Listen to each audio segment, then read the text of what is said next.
What up, everybody? Welcome to Wheel Talks. I'm Marty O'Connor, and this is my boy, Sonny Casebound.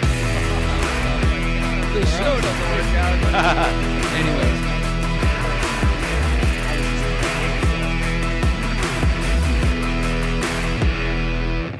What it do, Wheel World? We are back at it again.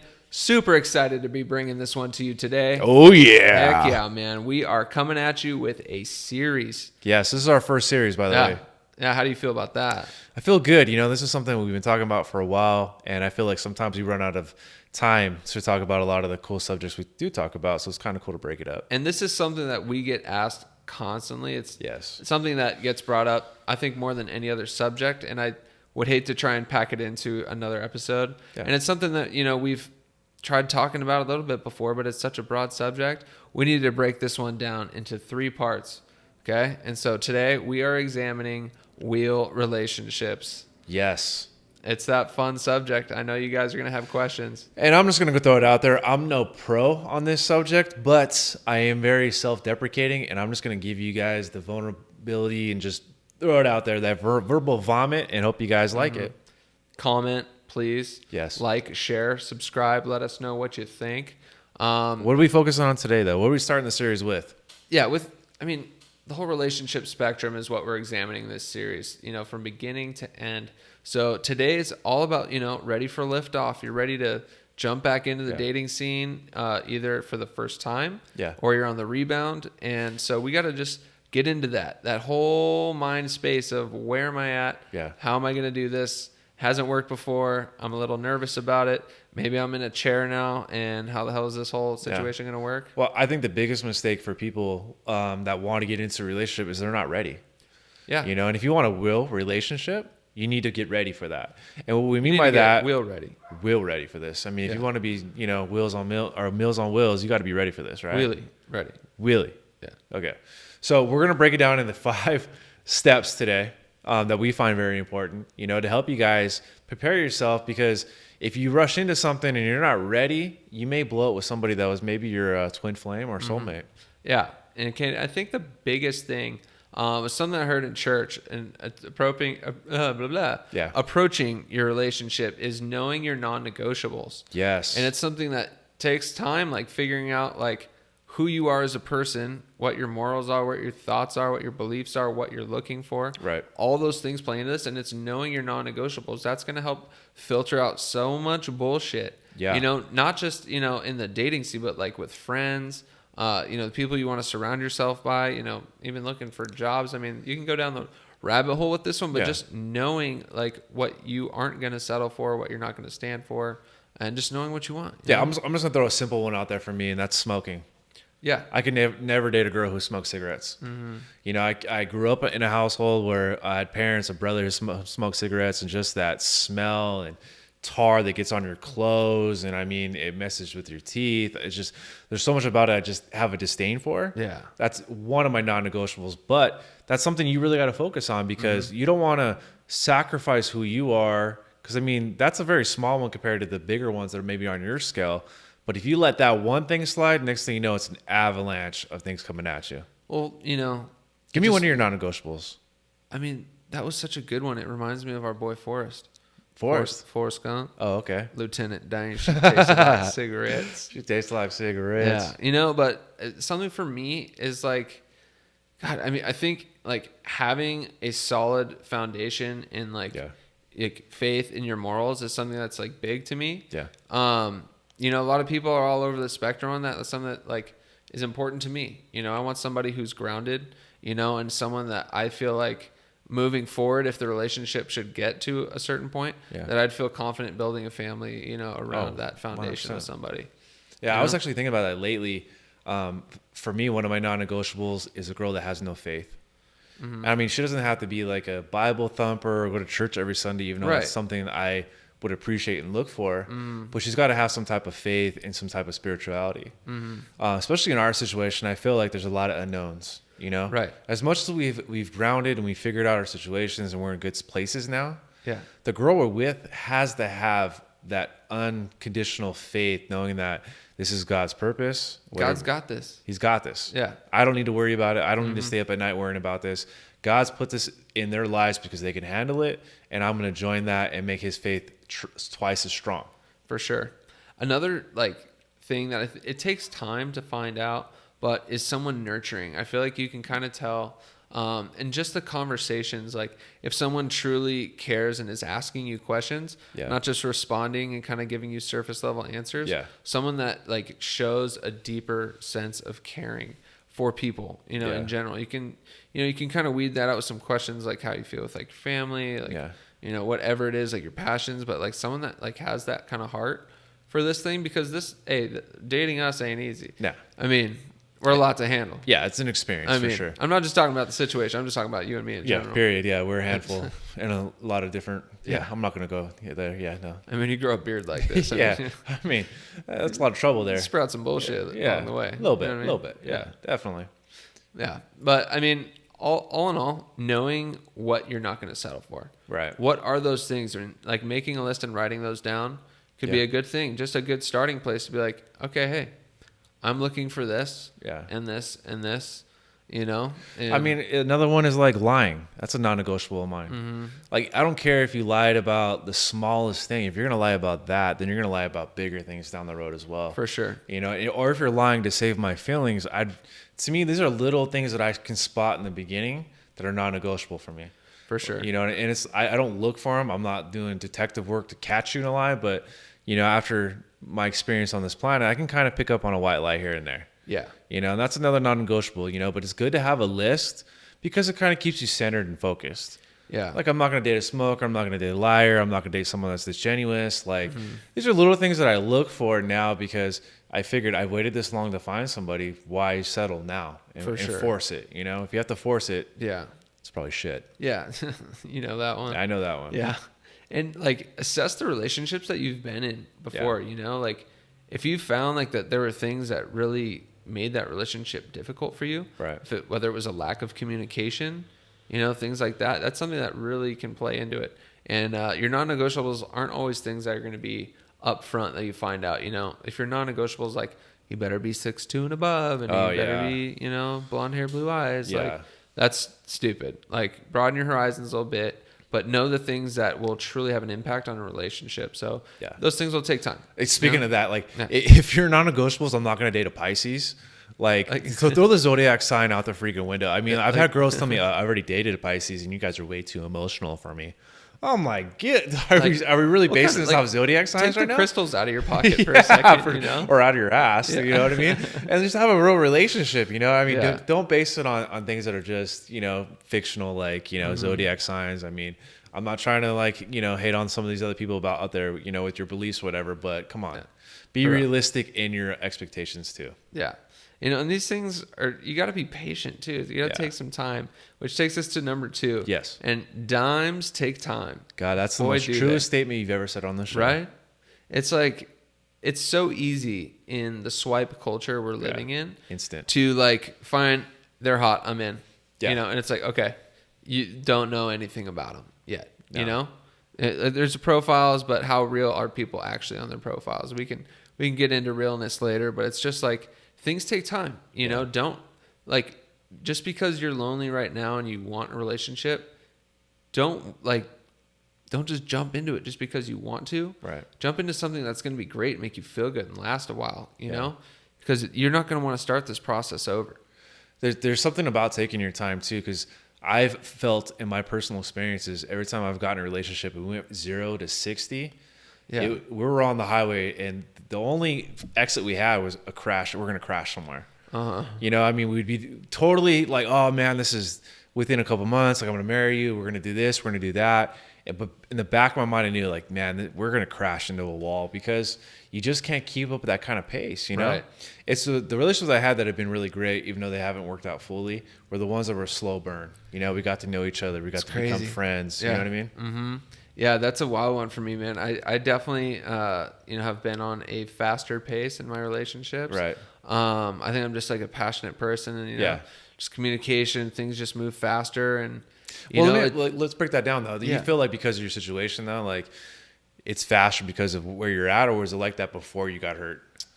No, I think things move fast in some ways before.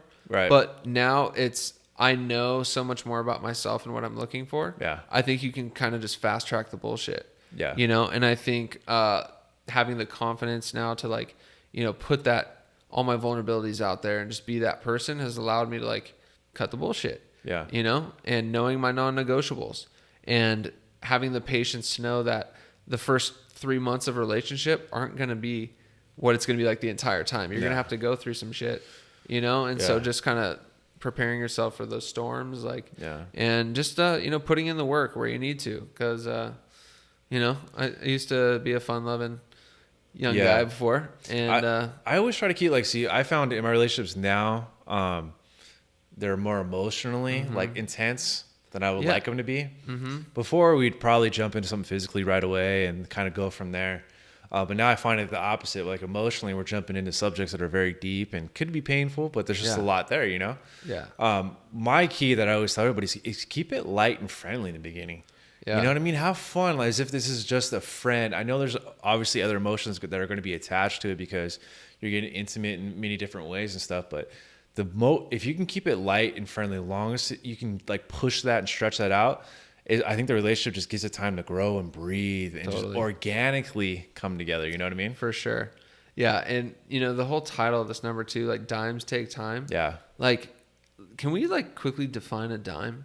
Because I feel like, I don't know, if you had to rate it 1 out of 10, what would you give it? A dime? I'd absolutely give it an 11. Absolutely. It's the unicorn. I think dime is so like widely associated with just like physical attraction. Yeah. Like how hot you are. I feel like that's too easy. I feel like the real 10s are like so much more well-rounded. You know what I mean? And it's interesting. Let me ask you this. Like, it's happened to me recently where I used to pay attention a lot to the physical traits, but now like when I'm on a dating app or whatever, I'm almost looking for like, I don't want to say nerdy, but more the like simple, like kind of girl next door look.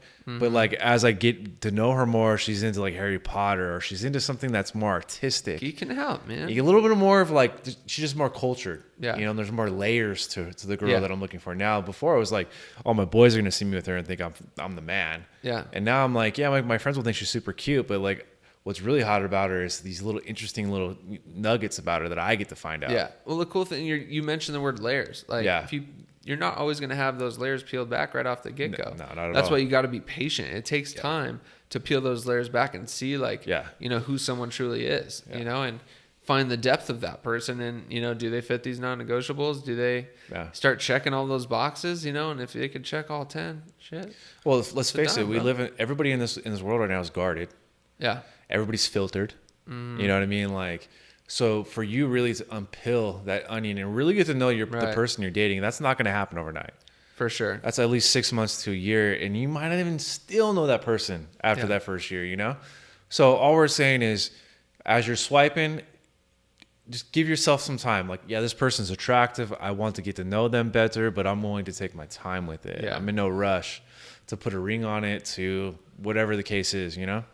Yeah, and I think you also need to do a little checkup from the neck up. Yes. And set expectations. Oh, is that number 3? Is that number 3? Number 3. Number 3. One, yeah. Expectations could seriously ruin any relationship before it even gets off the ground. Yeah. I mean, think of the movie Shallow Hal, right? I just watched it the other day too. Yeah, it's so good. It is. You know, like just seeing people for who they truly are, but like this guy, you know, just a kind of a dork. Yeah. Didn't really ever look at himself in the mirror. No. And just wanted that freaking Victoria's Secret model. Yeah. You know, or the girl that, you know, wants the only thing that movie plays in my mind a little bit though is like when he's with Gwyneth Paltrow and she's really a bigger woman. Yeah. Wouldn't he feel that even though he couldn't see that? You know, but it plays in my mind. But anyways, I think the premise of the movie, the story behind the movie is amazing and so true. Yeah. You know, so setting those expectations of like, okay, who am I? What am I looking for? And what is going to be a good, like, compatible partner? Right. What does that person look like? What is realistic? Yeah. All those questions, because honestly, you can set these expectations that are sky high, and boy, get after it. Believe in yourself. Yeah. If you want to, you know, shoot for the stars, go for it. But don't expect that to like that fish to bite on that bait. You know what I mean? Like, well, I've had unfair expectations put on me, you know, right away from a relationship. Yeah. Like, I do believe in romance. We're both, super romantic people, right? At the same time, I'm not going to fully display that out the gates. Right. I'm not saying like she needs to earn it, but I'm also saying that like I just feel like it should just be kind of 50-50 as we go. And the more I get comfortable with you, the more my romance will come out, you know? But like the first date, I'm not going to go have a limo pick you up at your house with 24 roses. I think some girls might actually be turned off by that. Yeah. It's too aggressive, Right. So it's like you set your expectations low, like, and I'm not saying like bottom the barrel or lower your standards, but just be realistic about what you expect, from where you're getting it.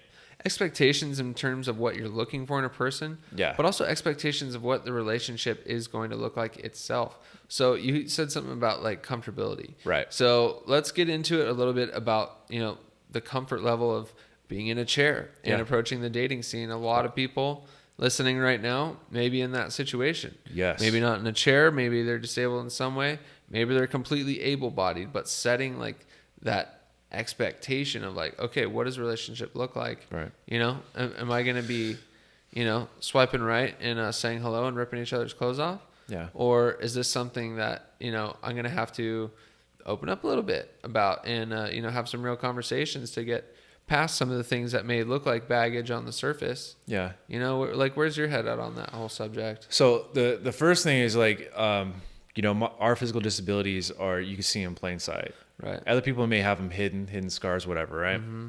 The thing is I realized early on, people will treat me the way I feel about myself, right? So if they came into the relationship and I felt broken, they saw me as a broken person. Maybe some of them didn't wanted to continue a relationship with me. Maybe some of them wanted to fix me. Either way, those are both bad. You don't want anybody to fix you. You want them to accept you for who you are. Now, at this current stage, we're 7, almost 8 years into it. When I get into the relationship, I fully own my situation. Yeah. Like almost in a proud, sarcastic, funny way, but I own it. I am who I am. Better than anyone I've ever met, too. I'm freaking Sonny and Cher, you know what I mean? Like this is, one goes with the other. So whatever your situation is, it doesn't mean that like when I first match with somebody or first meet somebody in person, I don't just blurt out my story and blurt out what's wrong with me or what's going to happen or what works, what doesn't work, and say, I don't tell them all that stuff, but as we conversate and as we get to know each other, tidbits come out, that I'm comfortable with. Yeah. But what the person will pick up on is my energy and my confidence right away, that I'm humble, but I'm confident. Yeah. And that's just a vibe you give off. That's not something you can fake. Totally. I have a funny story. So going out on like first date, we'd been talking a little bit and she was privy to my situation, but, it was still kind of like undiscussed, uncharted waters for you. And she was on her way to come over to my place for first date. And I said, I just want to let you know I'm going to be rolling tonight. And she straight up didn't get it. And it was like, she thought you were a druggie? Just thought I'm just, going to be freaking hitting that Molly before we, go and get some dinner. Yeah. And finally she understood that it was a wheelchair joke. But that's cool. I mean, it's just throwing those little bits out there, that it's like, hey, I could joke about this, not a big thing to me. Yeah. We can talk about it and have fun, but it doesn't need to be like taboo, like pretend like it doesn't exist. Actually, I got a recent story. A quarantine date I had. A girl came over and we had like 1 or 2 drinks and she was like, let's do something. And I'm like, everything's closed down. What would you like to do? And she's like, I don't know. And I was like, well, because I live pretty close to where I grew up. Well, let me show you around my neighborhood, right? Yeah. But we did have 2 drinks and I figured, my bladder was cool, so we get in my truck and as soon as I kind of go down the street, I'm like, oh, I got to pee. And I'm like looking around my truck and I don't have a catheter. So I'm like, this is, and I was kind of caught in between a tough spot there. So I'm like, this will only take 5 or 10 minutes, but as we're cruising through my old neighborhood and stuff, I leak a little bit, and it comes up on my jeans and she caught it. I don't know how, she's, looking at the area. I don't know. Maybe my phone was there. I don't know how, but she caught it, whatever. And as soon as we got home, because I played it off pretty cool, she was like, I don't mind if we, you want me to help you change your jeans. And I thought that was cool. I said, yeah, you know what? I didn't get a catheter fast enough and I'd love for you to help me change my jeans real quick and help me get cleaned up, whatever. Yeah. But I think that was more because I didn't act like it was a big deal. Yeah. Now, if I was in that situation and I was like, oh my God, I just peed my pants, this date's over with. I think, you know, it would have totally crushed our date and she would have looked at me differently. So basically at the end of the day, what I'm trying to tell you guys is you just own who you are. Yeah. Whether you have depression issues, whether you have, I don't know. I mean, there's 100 things that people have these days. Yeah. You know, whether you have the COVID-19, you know, and you're suffering, own it, you know, be about it. And the expectations of, okay, you know, we're all still on quarantine, but am I willing to get that coronavirus to find love? To find love? Was. Yeah. I am. 100%. Yeah. You know, will you accept this, you know, final virus? Yeah. Please. Yeah. Yeah. I have my eulogy already written, so it's good, man. But, you know, it's expectations can either be like a good or a bad thing. You know, it's just having the right ones really kind of set the foundation for a solid relationship going forward. I think a good one after expectations is confidence. Yeah. Confidence is key. It's cliche, but damn, is it true? Yeah. You know, everything you're saying, having that confidence to take you through a situation, it radiates, you know, a similar like comfortability on your counterpart's end, you know? And I think, you know, for someone who may be dating somebody that's in a wheelchair, having confidence in the situation to, you know, handle, you know, whatever it is you're going through, whether it's doing up someone's straps, helping them in their chair, helping them with their car, whatever the heck it may be. Yeah. You know, I think like that confidence is, you know, it's not only attractive, I think it's, what's the word? It rubs off on the other person, you know? Yeah. I think it's something that radiates. Infectious. Yeah. That's the word I was looking for. Yeah, man, I think it's a big thing. And something I definitely didn't have in the beginning. Yeah. You know, I kind of hid, you know, behind some of my real issues that I had going on. And, you know, I wasn't finding shit. On the flip side of that, too, there's nothing more attractive to me than a confident woman. Yeah. It kind of knows who she is. I mean, I've been across quite a few girls that maybe weren't like the girl you look at when they come into the bar or whatever. But you get to know them, and they're like confident. You're like, oh my God, yeah, right? I would take you over any of the hottest girls in this bar just because that confidence, it rubs off on you. It's infectious. It makes you feel like, man, what am I worrying about the small stuff too for? And it cuts out some of the negative stuff in relationships like jealousy and bad communication because you're confident. You're going to tell the person how you feel, which makes them feel more safe in the relationship.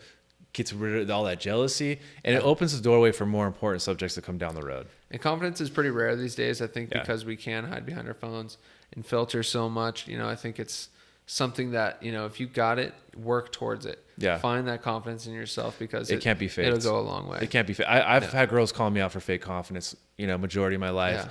Girls can smell it. It's like a pheromone you put off in the air where they're like, this dude's confident. You know, he's holding it down regardless of whatever he's dealing with. He's a champ. You know what I mean? And like, that's something that I think during the quarantine, a lot of people can find because we're so, we're by ourselves.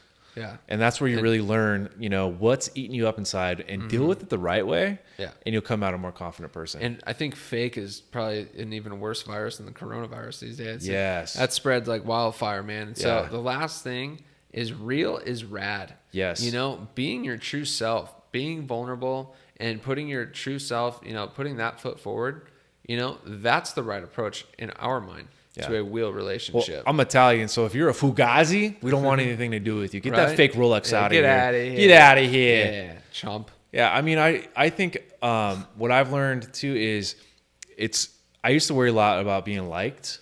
Yeah. And there's something about when you're just yourself and you're real. It's not, people always respect you. They may not like or love you, but I think being respected is more important. Oh, 100%. You know? I'd rather be loved and liked, you know, by a few people than a lot of people liking me. Yeah. You know, I'd much rather be respected. You know, it's something that is important, and you get that from authenticity. Yeah. At the end of the day, authenticity wins. Yep. You know, and it's another thing that is infectious. You know, it's magnetic. You're going to attract that. Yeah. If you get into a relationship and you're trying to be what you think the person you're dating wants, immediately they're going to feel that, you know?